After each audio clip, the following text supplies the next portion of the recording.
Assalamualaikum warahmatullahi wabarakatuh. Jumpa lagi bersama Mamang di channel yang selalu berbagi hal-hal yang mungkin tidak berguna untuk sobat semuanya. Dimana lagi kalau bukan di channel Mang IQ. Baik sobat IQ semua, dimanapun Anda berada, seperti yang sudah Mamang utarakan sebelumnya, bahwa pada kesempatan kali ini kita akan ada dalam sesi khusus atau edisi khusus, yang mana pada edisi ini kita akan membahas dan mengulas tentang kisi-kisi seleksi kompetensi bidang di bidang kesehatan CPNS tahun 2021. Pada video kali ini, Mamang ingin berbagi tentang kisi-kisi tentang Undang-Undang Kesehatan, yang mana pada tahun 2019 dan 2020 soal-soal tentang Undang-Undang Kesehatan lumayan cukup sering muncul. Oke, tanpa berlama-lama, kita ulas dan kita simak contoh-contoh soal berikut pembahasan pada video kita kali ini. Tapi sebelumnya, bagi Sobat IQ semua yang belum bergabung dengan channel Mang IQ, silakan berikan like, komen, dan subscribe agar channel ini terus berkembang.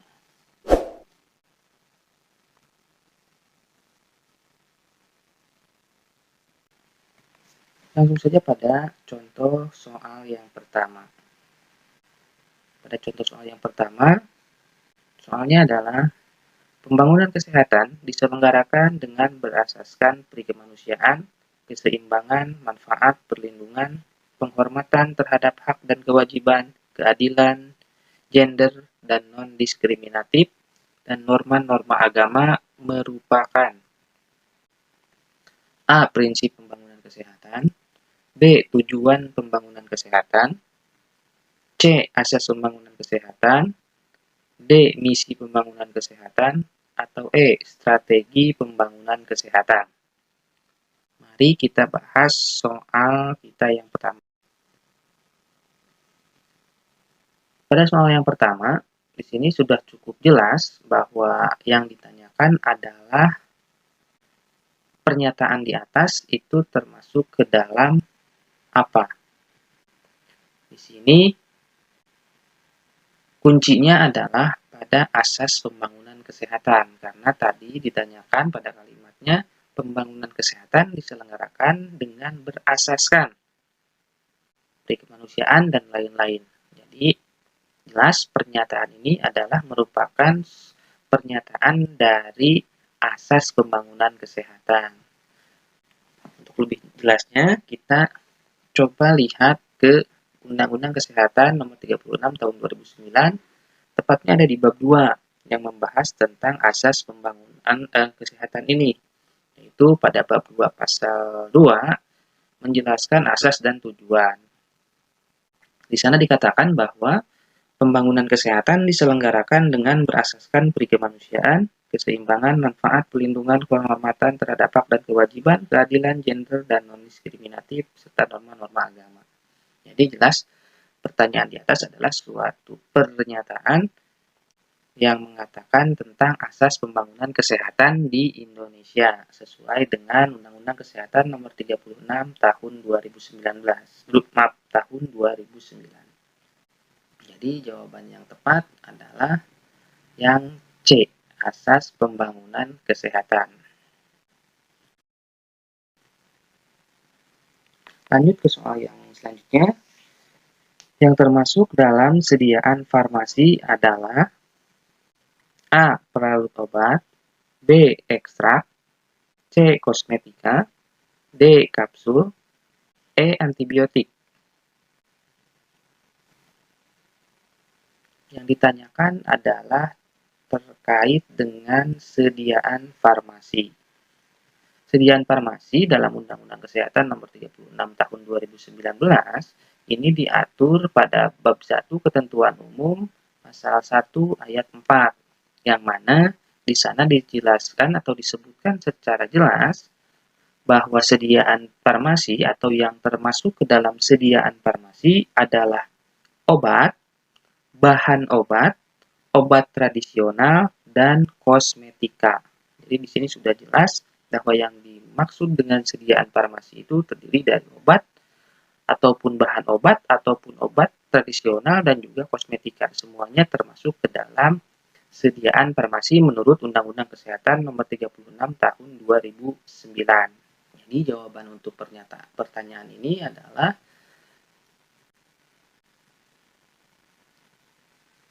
C, yaitu kosmetika. Kenapa kapsul antibiotik tidak masuk, larut obat tidak masuk?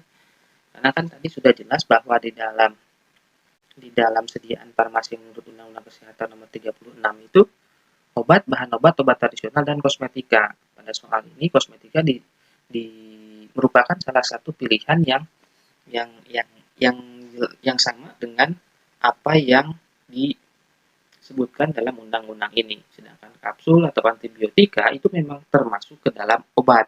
Tapi untuk yang lebih tepatnya adalah yang C, kosmetika.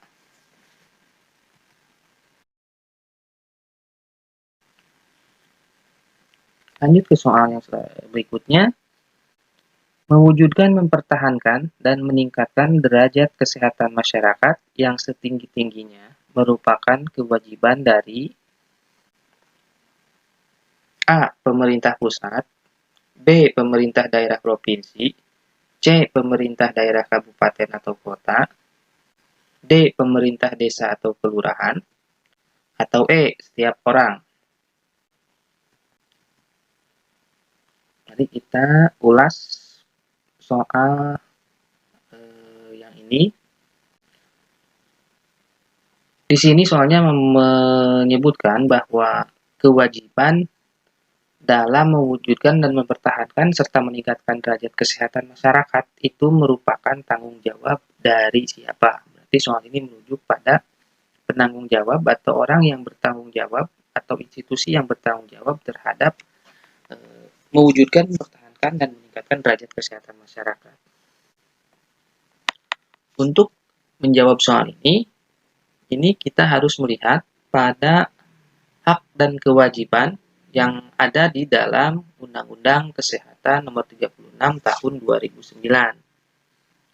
Yang mana pada Undang-Undang Kesehatan Nomor 36 Tahun 2009, hak dan kewajiban ini diatur dalam pasal 9. Dan yang eksplisit atau yang khusus menjelaskan tentang upaya dalam mewujudkan, mempertahankan, dan meningkatkan derajat kesehatan itu adalah pada pasal 9.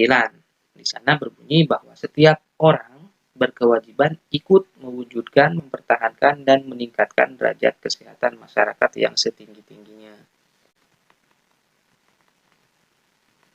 Jadi, jawaban yang tepat adalah yang E.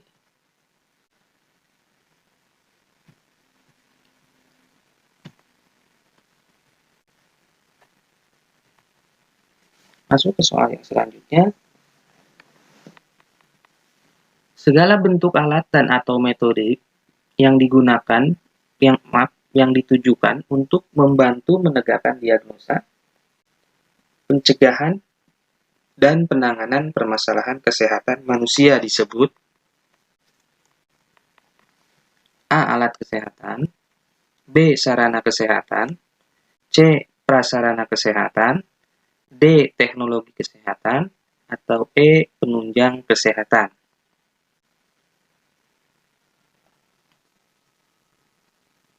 Nah ini, untuk menjawab soal yang tadi dijelaskan bahwa yang menjadi kata kunci dalam soal tadi adalah alat dan atau metode yang digunakan untuk membantu menegakkan diagnosa, pencegahan penyakit, dan penanganan permasalahan kesehatan manusia. Jadi itu adalah kunci dari pertanyaan yang tadi. Untuk menjawabnya, kita merujuk pada Undang-Undang Kesehatan Nomor 36 Tahun 2009, yang mana yang menyatakan hal di atas adalah terdapat pada bab 1 Ketentuan Umum pasal 1 ayat 10 pada Undang-Undang Kesehatan Nomor 36 Tahun 2009. Yang mana yang pada pasal 1 ayat 10 tersebut menyebutkan bahwa teknologi kesehatan adalah segala bentuk, alat, dan atau metode yang ditujukan untuk membantu menegakkan diagnosa, pencegahan, dan penanganan permasalahan kesehatan manusia.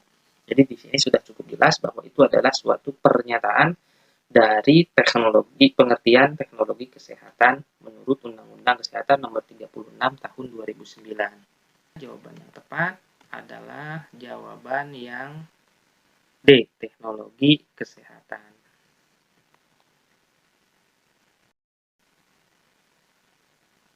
Lanjut ke soal berikutnya. Menurut jenis pelayanannya, fasilitas pelayanan kesehatan terdiri atas A. Pelayanan kesehatan di daerah perkotaan dan pedesaan, B. Pelayanan kesehatan perorangan dan pelayanan kesehatan masyarakat, C. Pelayanan kesehatan pemerintah dan swasta, D. Pelayanan kesehatan rumah sakit dan puskesmas atau klinik, ataukah E. Pelayanan kesehatan pusat dan daerah.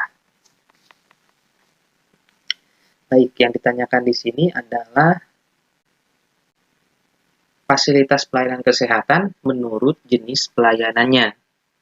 Jadi itu kata kuncinya, fasilitas pelayanan kesehatan menurut jenis pelayanannya itu terbagi atau terdiri dari apa saja. Mari kita lihat Undang-Undang Kesehatan Nomor 36 Tahun 2009, Bab 5 tentang sumber daya di bidang kesehatan. Bagian kedua, pasal 30 ayat 1. Di sana disebutkan bahwa fasilitas pelayanan kesehatan menurut jenis pelayanannya terdiri atas pelayanan kesehatan perseorangan dan pelayanan kesehatan masyarakat. Jadi menurut jenis pelayanannya berdasarkan Undang-Undang Nomor 36 Tahun 2019 bahwa fasilitas pelayanan kesehatan itu dibagi dua, yaitu pelayanan kesehatan perorangan dan pelayanan kesehatan masyarakat. Maka jawaban untuk pertanyaan ini kita ulas sedikit mengenai pilihan yang A. Pilihan yang A juga termasuk ke dalam pembagian fasilitas pelayanan kesehatan, yaitu pelayanan kesehatan khususnya puskesmas. Nanti pada Undang-Undang 43 tahun 2019 tentang puskesmas, di sana disebutkan bahwa puskesmas itu terdiri dari puskesmas perkotaan dan juga pedesaan. Tapi itu bukan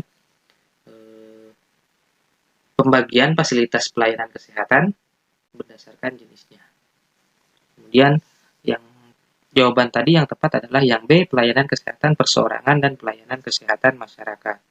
Kenapa saya tadi ulas yang kedua ini? Karena pilihan A dan pilihan B itu nanti akan diulas juga dalam Peraturan Menteri Kesehatan Nomor 43 Tahun 2019 tentang puskesmas, di mana di Peraturan Menteri Kesehatan tersebut juga ada pembagian puskesmas, bukan fasilitas kesehatan, karena berbeda ya. Kalau fasilitas kesehatan itu terdiri dari rumah sakit, klinik, tempat praktek dokter, tempat praktek bidan, dan sebagainya. Tapi kalau Undang-Undang yang 43 itu hanya pada puskesmas, karena itu Peraturan Menteri Kesehatan tentang puskesmas. Tapi takutnya nanti tertukar, karena dua pilihan ini ada juga dalam pembagian puskesmas, baik menurut jenis pelayanan ataupun menurut lokasinya. Kemudian ini kalau pelayanan kesehatan pemerintah dan swasta, ini jelas berdasarkan mungkin sumber penganggarannya. Kemudian pelayanan kesehatan rumah sakit dan puskesmas, ini adalah pelayanan kesehatan berdasarkan jenjang atau tingkatannya. Kemudian pelayanan kesehatan pusat dan daerah, ini juga berdasarkan nanti biasanya tipe rumah sakitnya, ada yang pusat dan daerah sesuai dengan kewenangannya.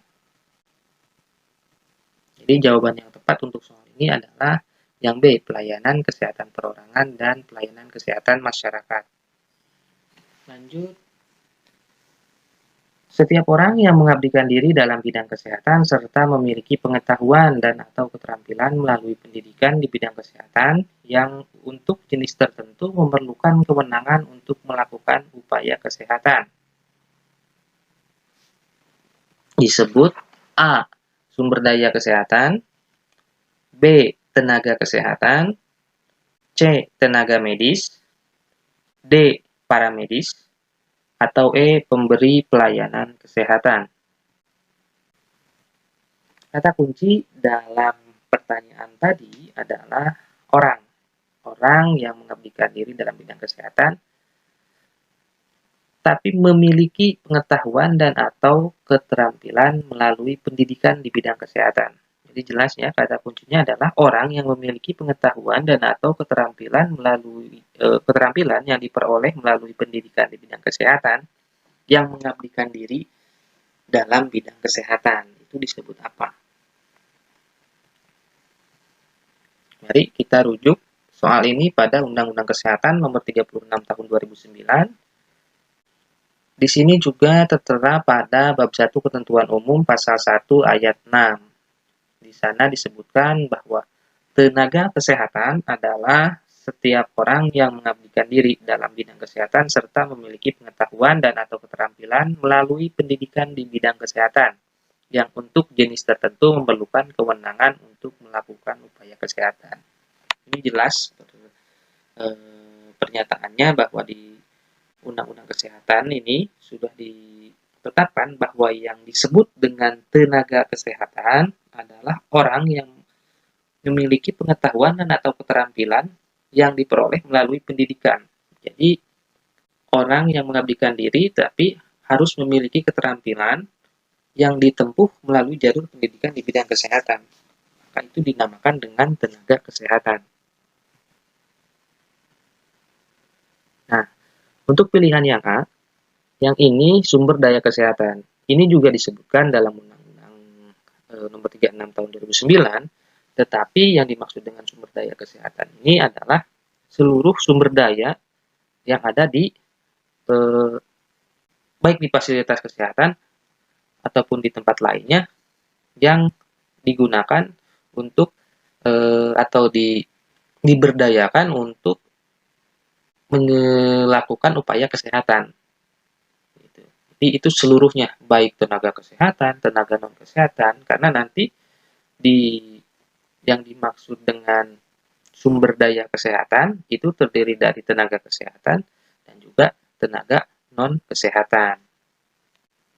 Jadi yang A itu kurang tepat, karena pertanyaannya tadi adalah yang melakukan upaya kesehatan tetapi memiliki keterampilan yang diperoleh melalui pendidikan di bidang kesehatan.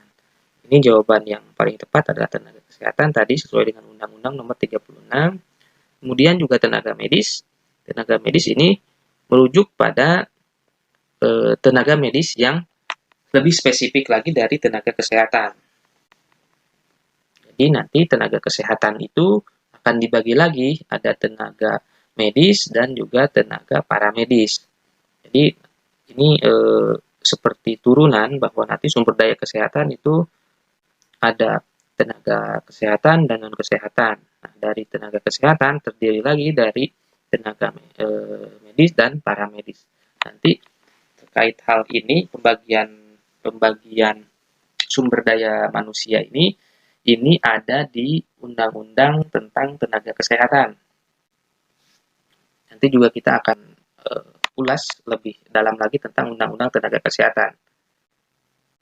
Kemudian ini paramedis dan pemberi pelayanan kesehatan.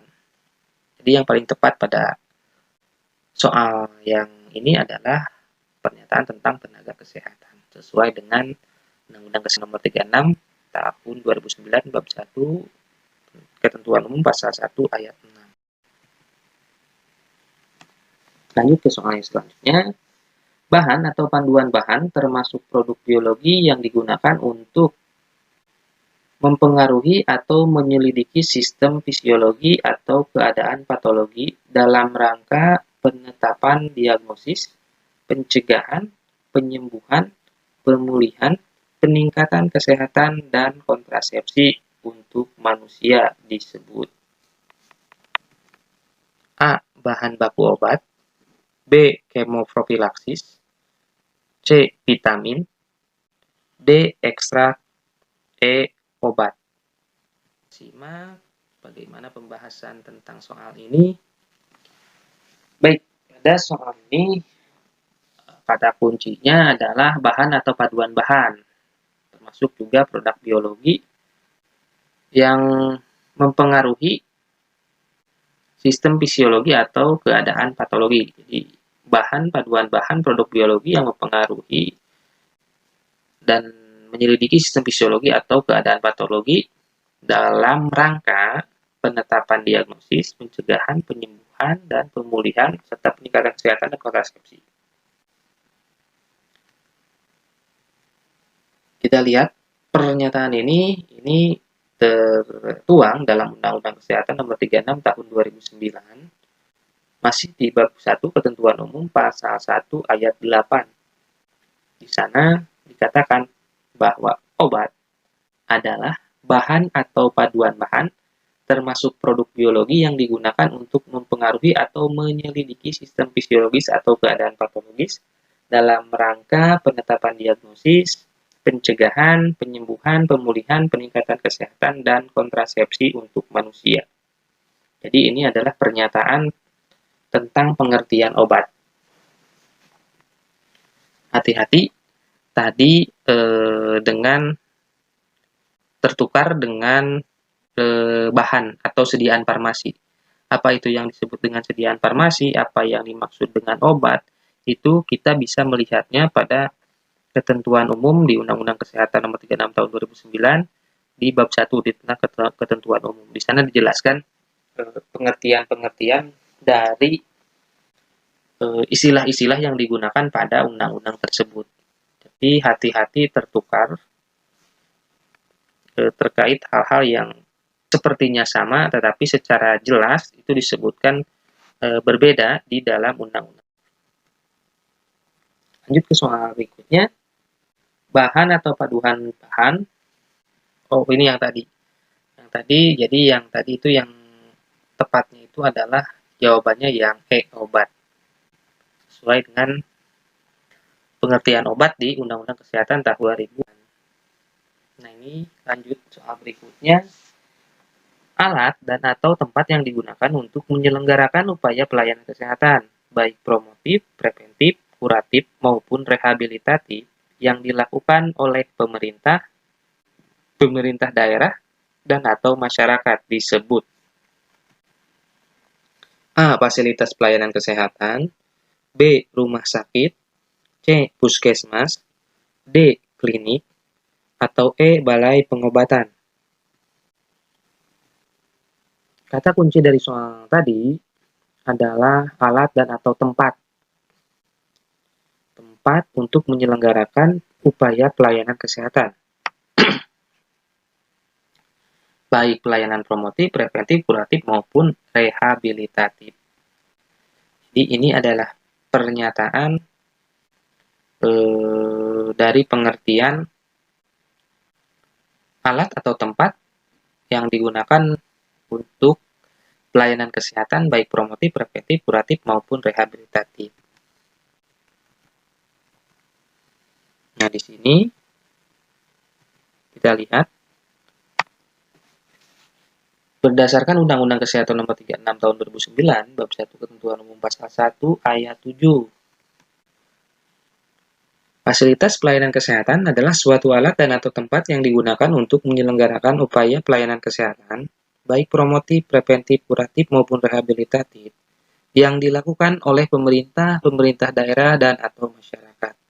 Jadi, jawaban yang tepat pada pertanyaan ini adalah yang A, yaitu fasilitas pelayanan kesehatan. Yang A, fasilitas pelayanan kesehatan. Apa rumah sakit, puskesmas, klinik, dan balai pengobatan itu sudah jelas. Keempat-empatnya termasuk ke dalam fasilitas pelayanan kesehatan. Dan keempat-empatnya itu semuanya menyelenggarakan upaya kesehatan baik promotif, preventif, kuratif maupun rehabilitatif. Jadi jangan salah pemahaman bahwa misalkan di rumah sakit itu tidak ada upaya promotif dan preventifnya. Yang ada di promotif preventif itu di puskesmas itu tidak seperti itu. Hanya saja itu dibatasi, bukan berarti tidak ada pelayanan promotif preventifnya. Hanya difokuskan bahwa pelayanan di puskesmas itu mengutamakan pelayanan promotif dan preventif, tetapi juga tetap melakukan pelayanan kuratif dan rehabilitatif. Pun dengan rumah sakit. Di rumah sakit juga diutamakannya ke kuratif dan rehabilitatif, tetapi tetap juga melakukan atau menyelenggarakan upaya kesehatan promotif dan preventif. Hanya fokusnya saja yang berbeda. Oke Sobat IQ semua, terima kasih sudah menyaksikan video kita kali ini. Jangan lupa dukung terus channel ini agar semakin berkembang dengan cara like, comment, and subscribe. Dan jangan lupa juga nyalakan loncengnya agar kalian dapat notifikasi terkait video-video terbaru yang diupload di channel ini. Sekali lagi, Mamang ucapkan selamat belajar, semangat belajar, raih cita-citamu, jangan pernah menyerah, terus belajar. Insya Allah berkah. Terima kasih. Salam cerdas.